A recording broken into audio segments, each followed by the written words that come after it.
Hi అండి, నమస్తే. ఈరోజు మనం టేస్టీ సాంబార్ చేసుకోబోతున్నాం. ముందు పప్పు నానబెట్టాను.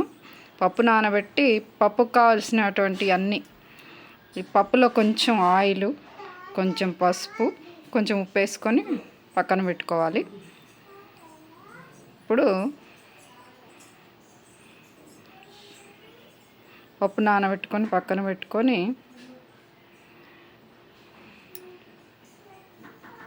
వాటికి కావాల్సినవి ఇప్పుడు మనం సాంబార్ కట్ చేసినటువంటి ముక్కలన్నీ, నేనైతే ఇలా చేస్తా ఎప్పుడు సాంబార్.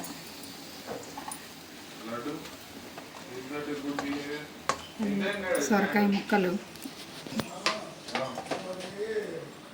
పచ్చిమిర్చి, ఆనియన్స్, మునక్కాడలు,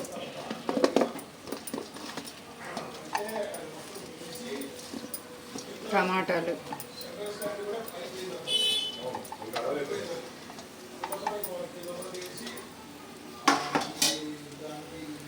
కొంచెం కరివేపాకు,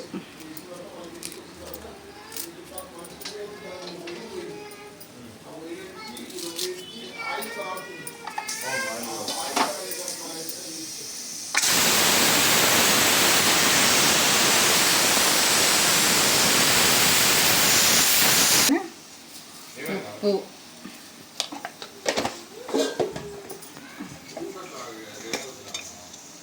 పసుపు, కొంచెం కారం. అటు పప్పు బాయిల్డ్ అవుతుంది, ఇటు ముక్కలు మనం బాయిల్ చేసుకుందాం. అట్లనే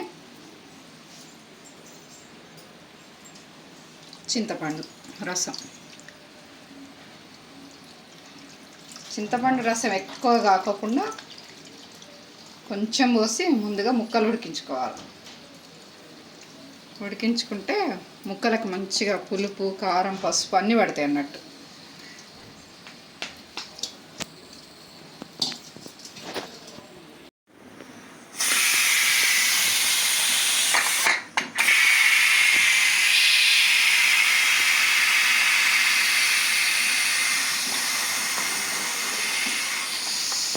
మన పప్పు ఉడికిపోయిందండి.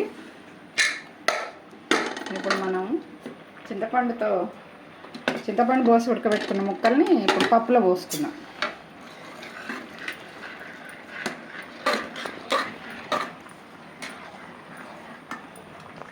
ఈ ముక్కలు కూడా మంచిగా ఉడికినాయి, చింతపండు మంచిగా బట్టి ముక్కలు మంచిగా ఉడికిపోయినాయి. ఇప్పుడు ఈ పప్పులో పోసుకుందాం.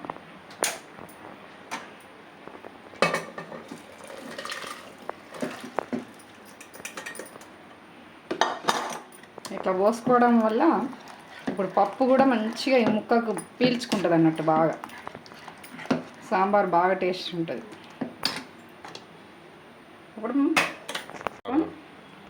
ఇప్పుడు ఈ రెండు కలిపి కొంచెం తెరలబెట్టుకుందాం ఒక 10 minutes.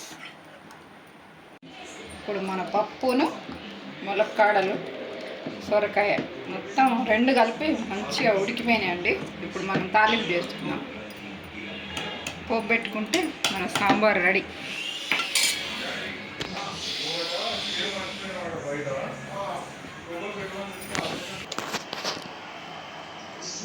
పోపు పెట్టుకున్నాం. ఆవాలు,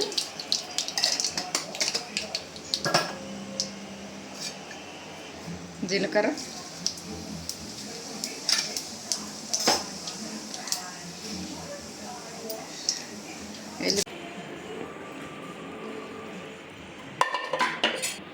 రెడీ అండి మన సాంబార్. ఇప్పుడు